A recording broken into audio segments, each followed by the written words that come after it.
दोस्तों आज इस क्लास में मैं आपको बताने वाला हूं कि प्रीपोजिशन का सही डिफिनेशन क्या है, इसका सही काम क्या है, इसको पढ़ने का पर्पस क्या है। तो सबसे पहले आप जानिए कि प्रीपोजिशन कहते किसे हैं। तो याद रखिए प्रीपोजिशन एक शब्द है, जैसे कि बाकी 8 पार्ट्स ऑफ स्पीच है, उसी प्रकार प्रीपोजिशन एक शब्द है जिसका काम है दो शब्दों के बीच में संबंध दिखाना, रिलेशनशिप दिखाना।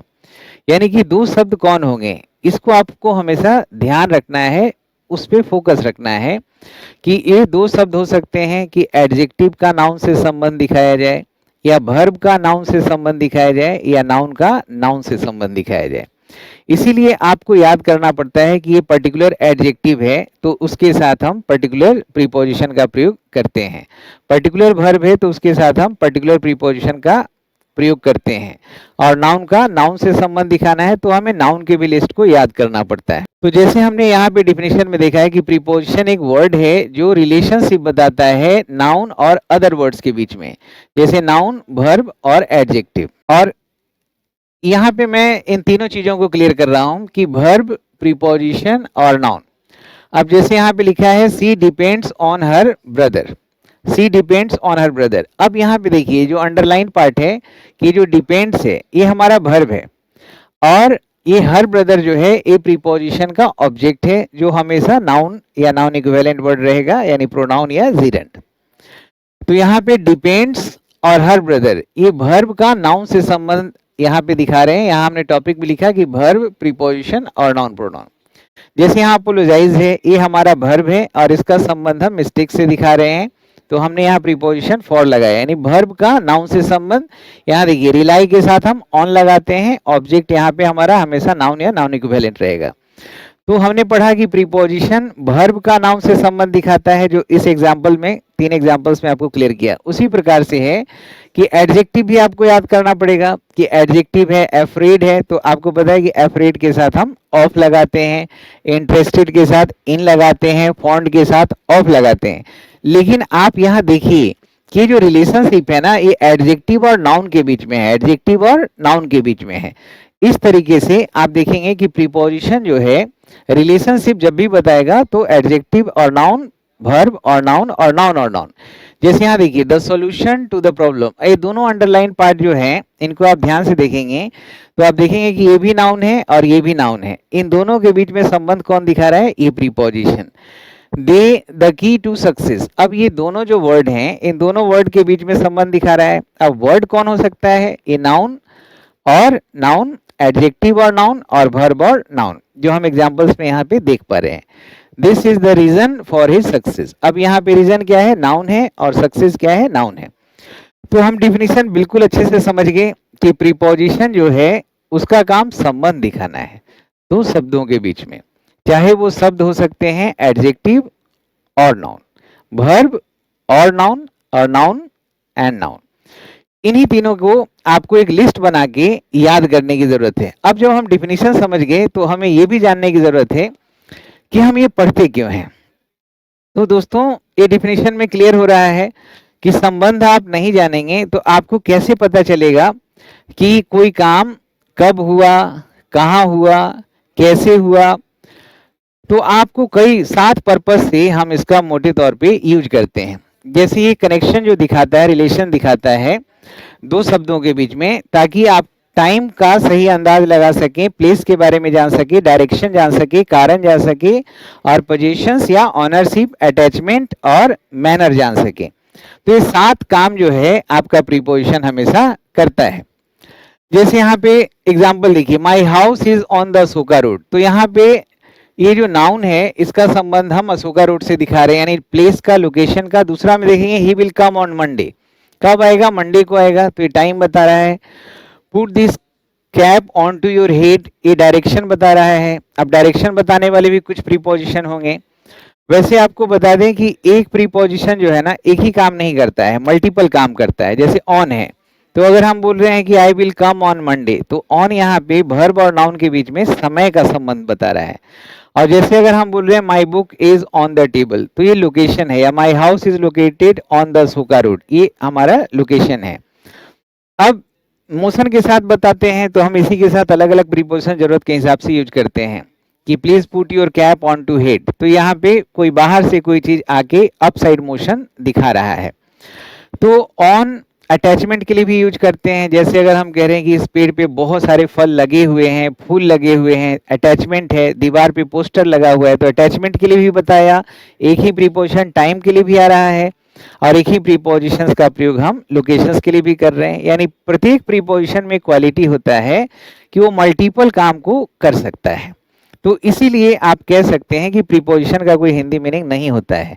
जैसे अगर आप कहते हैं कि I will come on Monday, अब यहाँ ऑन का लिटरल मीनिंग तो आप क्या बताएंगे कि मैं सोमवार को आऊंगा, तो ऑन का मतलब पर याद कर रहे हैं। जैसे बहुत सारे टीचर कहते हैं कि प्रीपोजिशन का हिंदी मीनिंग याद कर लो, या करवाते हैं, या किताब में भी लिखा रहता है, वो बिल्कुल गलत है। अब यही ऑन को अगर हम बोल रहे हैं कि my house is located on Ashoka road, तो अब यहाँ पे ऑन का जो प्रयोग हुआ है, इसका लिटरल मीनिंग क्या है, यहाँ पे निकल रहा है कि अशोका रोड पर है, मतलब कनेक्टेड है, अटैच्ड है, बिल्कुल अशोका रोड के बीच पर नहीं है। समझ रहे हैं ना? तो एक प्रीपोजिशन के मल्टीपल पर्पस होते हैं, और पर्पस अलग अलग फंक्शंस के में इनके मीनिंग भी बदलते रहते हैं। अब जैसे देखिए जरूरत के हिसाब से, अब ये जरूरी नहीं कि हम हर चीज को याद करें, कुछ चीजें समझना है, यानी कॉन्सेप्ट और फैक्ट दोनों लेके चलिएगा। अब यहाँ पे देखिए, अब ये ऑन का प्रयोग यहाँ लोकेशन के लिए हुआ, यहाँ समय के लिए हुआ, यहाँ पे मोशंस के साथ दिखा रहे हैं डायरेक्शंस के लिए, और यहाँ पे हम जो दिखा रहे हैं ये अटैचमेंट के लिए हुआ। यहाँ पे हम फॉर का यूज कॉज के लिए कर रहे हैं, दूसरा में बाई मैनर बता रहा है, और तीसरा में पोजीशन बता रहा है। तो ये मुख्य रूप से प्रीपोजिशन जो होते हैं 7 काम करता है, place, time, direction, attachment, cause और पोजीशन। सही है? एक सिंपल सा कोई भी एग्जाम्पल लीजिए, जैसे अगर हम कह रहे हैं कि I am going to Delhi, अब यहाँ पे टू जो लगा है, I am going to Delhi, तो हम टू क्यों लगा रहे हैं? हम दोनों चीज में संबंध देख रहे हैं कि I am going to Delhi, यानी कि गोइंग जो हमारा मूवमेंट वाला वर्ब है, और एक डेस्टिनेशन है दिल्ली, तो हम दोनों की जरूरत के समझ के टू लगाए। अब यहीं पे वर्ब हमारा गोइंग रहे, लेकिन हम ऑब्जेक्ट को बदल दें, तो हम जरूरत के हिसाब से हम चीजों को बदलेंगे कि I am going with my father. अब यहाँ हमें टुगेदरनेस दिखाना है तो अलग प्रीपोजिशन हो गया। आई एम गोइंग ऑन मंडे, अब टाइम दिखाना है तो अलग प्रीपोजिशन हो गया। आई am going for a meeting, अब यहाँ पे हम पर्पस बता रहे हैं तो अलग प्रीपोजिशन हो गया। अब कहाँ जा रहे हैं, कब जा रहे हैं, किसके साथ जा रहे हैं, कैसे जा रहे हैं, आई am going by train, by car, by bus. अब यहाँ पे हमने वर्ब वही रखा, लेकिन अगर हमने ऑब्जेक्ट बदला तो प्रीपोजिशन भी चेंज होता चला गया। समझ में आ रहा है ना? तो ये बहुत ध्यान देने वाली बात है कि कभी भी आपको प्रीपोजिशन का यूज जब हम करेंगे तो हमें टारगेट वर्ड यानी कि जो ऑब्जेक्ट है उसका भी ध्यान रखना है, और जो हमारा वाक्य में वर्ब, एडजेक्टिव और नाउन बदलता है उसके हिसाब से हम जरूरत के हिसाब से बदलेंगे। तो इसी तरह से कुछ लोग बोलते हैं कि ये फिक्स प्रीपोजिशन कुछ नहीं होता, कुछ पढ़ाते हैं कि फिक्स प्रीपोजिशन होता है, तो बच्चे कंफ्यूज हैं। तो दोनों मिला के आपको पढ़ना है, कॉन्सेप्ट भी लेके चलना है और फैक्ट्स भी, यानी कुछ याद करना है कि एडजेक्टिव जैसे अफ्रेड है तो अफ्रेड के साथ हम क्या लगाते हैं, ऑफ लगाते हैं ना, तो हमें एडजेक्टिव का लिस्ट भी बनाना है। तो मैंने जो किताब लिखा है मिराज इंग्लिश ग्रामर, उसमें जितने प्रीपोजिशन हमने पढ़ाया है, जैसे ऑन पढ़ाया, इन पढ़ाया, बाई पढ़ाया, कोई भी प्रीपोजिशन पढ़ा रहे हैं, तो वो हर प्रीपोजिशन में हम एडजेक्टिव, नाउन और वर्ब का लिस्ट देते हुए चल रहे हैं। साथ में उसके जितने भी 16-17 जो अलग अलग आयाम बनते हैं कि हम टाइम के लिए, लोकेशन के लिए, अटैचमेंट के लिए हम यूज करते हैं, तो उस हिसाब से हम उन सारे चीज को डिटेल में वहां पे चैप्टर वाइज बताते चल रहे हैं। बहुत डिटेल में हमने प्रीपोजिशन को बताया है, तो मिराज इंग्लिश ग्रामर को आप देखेंगे तो उसमें समझ में आएगा। तो कुल मिला के हमें समझ में आया कि प्रीपोजिशन एक वर्ड है, लिंकिंग वर्ड भी बोल दीजिए, जिसका काम है संबंध दिखाना।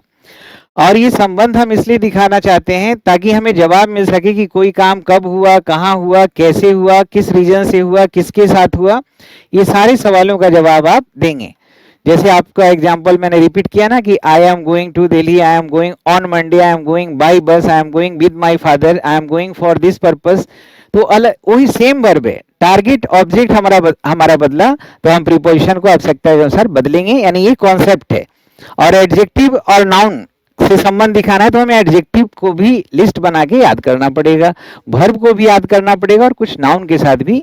तो आप मिराज इंग्लिश ग्रामर में इसको देख सकते हैं। अब ये देखिए, जो बच्चे एसएससी 2025 की तैयारी कर रहे हैं तो डिस्टिंक्शन मार्क्स आपका इंग्लिश में आए, इसके लिए बेहद जरूरी है कि आप एक्सक्लूसिव पैकेज लें। तो एसएससी 2025 का पैकेज मैंने श्याम शर्मा लर्निंग ऐप पे लॉन्च किया है। इसमें काफी बच्चे पढ़ रहे हैं, जो भी बच्चे पढ़ेंगे बहुत बेहतर मार्क्स से, मतलब first rank, second rank, third rank, इस तरह से रैंक आप लाएंगे अगर आप इन चीजों को बढ़िया से पढ़ेंगे। और एसएससी का जो 2025 का है, प्री मेंस दोनों, मेंस का मुख्य रूप से तैयारी होता है कि मेंस का टारगेट करके प्री को लेके चलते हैं। तो इसके साथ आपको 3 अलग अलग कोर्सेज भी हैं, और साथ में जैसे ग्रामर का अलग है, वोकेबलरी का अलग है, रीडिंग और बाकी क्वेश्चंस का आपका प्रैक्टिस हो उसके लिए एक अलग से पूरा मंथन बैच भी है। और 4 किताब कि जो आप पढ़ते हैं उनके साथ 4 किताब भी मिला है। आप ये कंप्लीट पैकेज लेते हैं, इसमें 6 कोर्सेज हैं, तो इनके साथ 8 किताब मिलेगा। तो ये कोर्स आप ले लीजिए हमेशा के लिए। जैसे ग्रामर भी उसमें रहेगा, वोकेबलरी भी एक्सक्लूसिव है, रिटेन भी अलग है, ट्रांसलेशन भी है, मंथन बैच जो प्रीवियस 2016 से अभी तक के जितने क्वेश्चन है उसका। और कुछ बच्चे ऐसे भी हैं जिनको स्पोकन इंग्लिश सीखना है, वो भी पढ़ सकते हैं। और ये 8 बुक्स पूरा आपका 3500 वाला जो पैकेज है उसमें 6 कोर्स और 8 बुक्स आपको मिल रहा है। और आपको श्याम शर्मा लर्निंग ऐप पे जाके ये सारे कोर्स को एक्सेस करना है, ऐप डाउनलोड कर लीजिए, और जो लॉगिन आईडी इसका रहेगा उसी से आप अपने कंप्यूटर लैपटॉप पे भी इस वेबसाइट के जरिए देख सकते हैं। कोई भी डिटेल चाहिए तो आप 9599614791 पे कॉल करके प्राप्त कर सकते हैं। इसके अलावा बहुत सारे बच्चे हैं जो पेन ड्राइव कोर्स चाहते हैं, जिनके यहाँ नेट वगैरह का दिक्कत है, तो पेन ड्राइव कोर्स में भी ये सब कोर्सेज प्राप्त कर सकते हैं। किताब, आपको सिर्फ किताब मंगाना है, किताब मंगाइए, सिर्फ कोर्स पढ़ना है, कोर्स पढ़िए। और ये जो मैं बता रहा था, ये मिराज इंग्लिश ग्रामर, ये मतलब सिंटैक्टिकली और सिमेंटिकली दोनों तरीके से लिखा गया है। अगर ये किताब आपके पास है तो गीता रामायण से कम बिल्कुल ही नहीं है। और ये किताब में कौन कौन से टॉपिक हमने कवर किए हैं ये आप ध्यान से देखिए कि ग्रामर, नाउन, प्रोनाउन, एडजेक्टिव, सारे टॉपिक और बहुत डिटेल में, बहुत सिस्टमेटिक तरीके से मैंने प्रेजेंट किया है। टोटल 27 टॉपिक, और ये मिराज इंग्लिश ग्रामर में सिर्फ और सिर्फ ग्रामर को ही हमने डिस्कस किया, चैप्टर वाइज क्वेश्चन। इसके रिव्यू देखेंगे तो बच्चे इतने खुश हो जाते हैं इस किताब को प्राप्त करके कि वो कहते हैं वाह, ऐसा किताब सर आज तक मुझे मिला नहीं है। 5 स्टार रेटिंग दिए। देखिए सर, आपकी ग्रामर की पुस्तक बहुत बढ़िया है, लाजवाब किताब है, यह किताब हर किसी के पास होनी चाहिए सर। ये बच्चों का फीडबैक जो है वो मैं दिखा रहा हूँ, और सारे फीडबैक देख के मैं इतना ज्यादा खुश हूं कि मैं बता नहीं सकता। तो ये किताब आपके पास होना ही होना चाहिए दोस्तों। देख रहे हैं ना, ये सारे बच्चों का फीडबैक है, हजारों हजार फीडबैक्स हैं, सबको तो दिखाना बहुत मुश्किल है। तो ये सारी चीजों को आप लीजिए। ये प्रीपोजिशन का जो क्लास मैंने समझाया है ये बिल्कुल कॉन्सेप्चुअल क्लास था। ये क्लास आपको कैसा लगा ये आप जरूर बताएंगे, और ध्यान रखेंगे कि अगर कोई भी पार्ट्स ऑफ स्पीच पढ़ रहे हैं तो सबसे पहले आप रोड मैप सही आपका हो, इसके लिए डेफिनेशन को जानना बहुत जरूरी है। डेफिनेशन सबसे इंपॉर्टेंट है। अगर सही डेफिनेशन आप जानते हैं तो अगर आपका पैटर्न सही है तो रिजल्ट भी सही है। पैटर्न ही गलत है तो आप चाहे जितना मेहनत करें रिजल्ट सही नहीं आ सकता है। तो आपका पढ़ाई का पैटर्न सही तभी होगा जब आप चीजों को सही से डिफाइन करना सीखें। डेफिनेशन दिमाग में है, आंख बंद करके आप पढ़ाई करिए, आप हमेशा सही ही करेंगे। और बिना कॉन्सेप्ट कि आपका अच्छा सा रिजल्ट आएगा नहीं, इसलिए कॉन्सेप्ट आपका डेफिनेशन ही बताता है। जैसे पिछला क्लास में मैंने टाइम और टेंस में डिफरेंस बताया था, आज मैंने प्रीपोजिशन क्या है इसके बारे में बताया है। आपको ये क्लास कैसा लगा आप जरूर बताएंगे, और आप अपना ख्याल रखेंगे, हंसते रहेंगे, मुस्कुराते रहेंगे। जय हिंद, जय भारत।